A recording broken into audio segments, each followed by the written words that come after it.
எல்லாருக்கும் வணக்கம். நான் Hema Subramanian. Welcome to home cooking Tamil.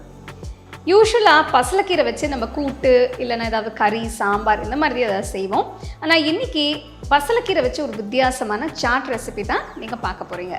இது டேஸ்ட் ரொம்ப அருமையாக இருக்கும். ஆனால் ரொம்ப சிம்பிளாக ஈஸியாக செய்யக்கூடிய ரெசிபி.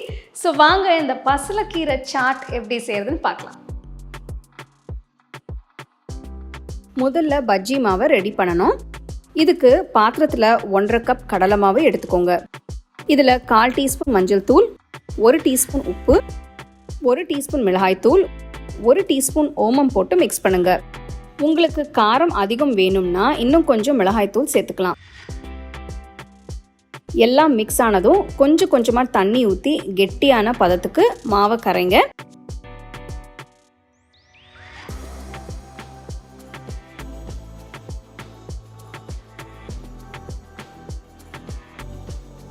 மாவு ரொம்ப தண்ணியாக இருக்கக்கூடாது. இந்த கன்சிஸ்டன்சி சரியாக இருக்கும். அடுத்து நான் புதினா கொத்தமல்லி சட்னி அரைக்க போகிறேன். மிக்சர் ஜாரில் கையளவு கொத்தமல்லி இலை,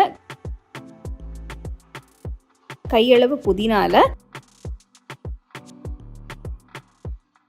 1 பச்சை மிளகாய், உங்களுக்கு காரம் வேணும்னா இன்னொரு மிளகாய் போட்டுக்கலாம், 1/2 டீஸ்பூன் உப்பு, 1/2 டீஸ்பூன் கருப்பு உப்பு, இது பிளாக் சால்ட்டுன்னு கடைகளில் கிடைக்கும், 1/2 டீஸ்பூன் சீரகத்தூள், 1 எலுமிச்சை பழத்தோட சாறு, கொஞ்சம் தண்ணி ஊற்றி சட்னி கன்சிஸ்டன்சிக்கு அரைங்க. புதினா கொத்தமல்லி சட்னி இப்போ ரெடி. அடுத்து கொஞ்சம் தயிர், சர்க்கரை, உப்பு, 1 சிட்டிகை கருப்பு உப்பு போட்டு நல்லா மிக்ஸ் பண்ணி எடுத்து வைங்க.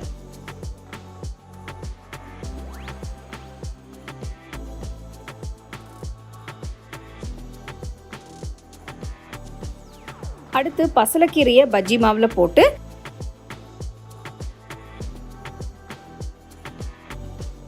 நல்ல கோட் ஆனதும் எண்ணெயில் போடுங்க. பஜ்ஜி மாவு நல்ல கெட்டியாக இருந்தாதாங்க கீரையில் நல்ல கோட்டாகும்.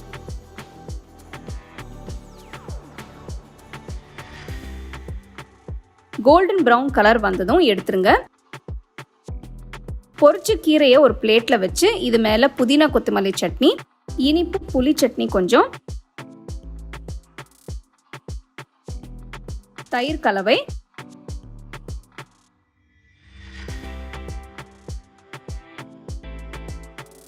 பொடியை நறுக்கின வெங்காயம்,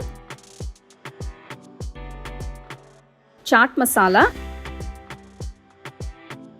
கொத்தமல்லி இலை, கடைசியா கொஞ்சம் சேவ் போட்டு ஃபினிஷ் பண்ணுங்க.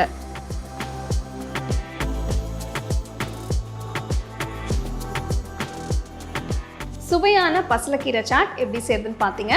வழக்கமாக செய்கிற ஆலு சாட் இல்லைனா சன்னா சாட் பதில் இது நெக்ஸ்ட் டைம் நீங்கள் செஞ்சு பாருங்கள். ரொம்ப டேஸ்ட்டாக இருக்கும். கண்டிப்பாக இந்த ரெசிபியை நீங்கள் ட்ரை பண்ணி என்ஜாய் பண்ணுங்கள்.